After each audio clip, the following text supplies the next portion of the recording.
Le service de médecine physique et de réadaptation du Centre hospitalier national universitaire de Fann à l'école de la médecine traditionnelle chinoise qui refait surface. Chef Yang Higo et ses collaborateurs, Dr Céline Chuang et leur interprète Béatrice.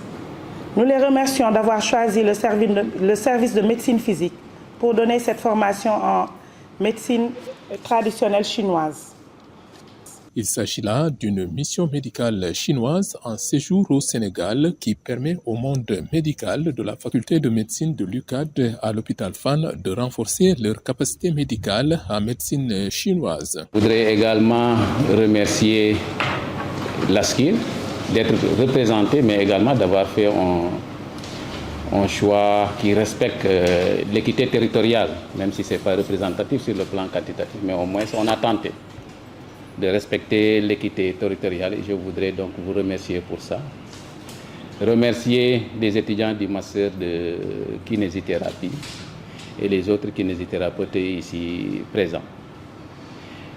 Remercier également le doyen qui m'a mis en rapport avec cette mission chinoise, cette mission médicale chinoise au Sénégal, parce qu'ils étaient partis à la fac pour nouer un partenariat avec l'université et c'est dans ce cadre que le doyen les a orientés vers nous. Donc je voudrais également saisir cette occasion pour remercier le doyen de la faculté de médecine. Dr Abdoulaye Diouf, médecin de son état qui souffrait de problèmes dorsales, se dit maintenant très satisfait après s'être soumis à cette expérience médicale chinoise. J'ai été invité à faire cette séance. Depuis quelque temps, j'ai un problème de dos. Donc j'ai un problème de dos et je suis suivi au niveau du service de kinésithérapie à Fann. Maintenant, on m'a appelé ce matin pour me proposer cette séance avec la médecine chinoise. Après cette technique, comment vous vous sentez? Bon, il y a du mieux par rapport à la douleur que j'avais avant la séance.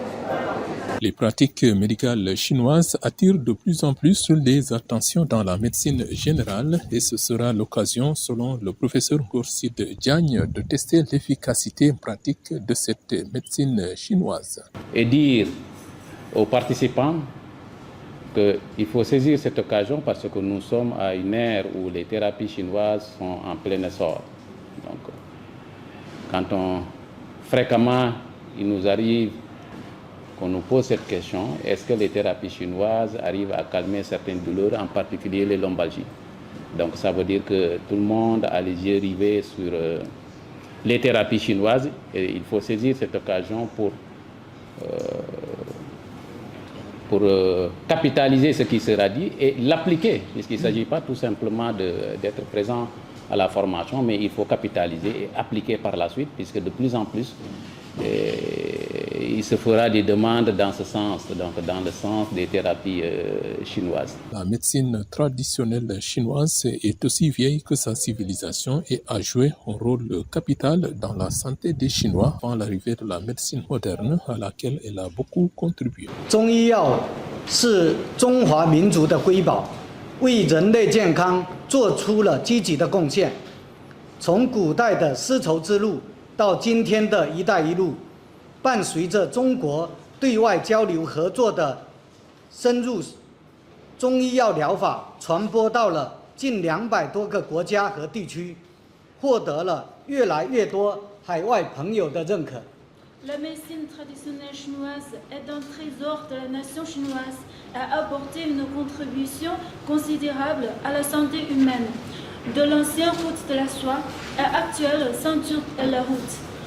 Avec expansion et approfondissement des échanges et de coopération de la Chine avec le monde, le thérapies de la médecine traditionnelle chinoise se sont répandus. Ce partage d'expériences médicales chinoises s'avère ainsi fructueux dans le monde universitaire et hospitalier avec notamment l'hôpital Fann. Médecins et étudiants en ont capitalisé une nouvelle expérience médicale au bénéfice de la médecine moderne et du personnel médical sénégalais.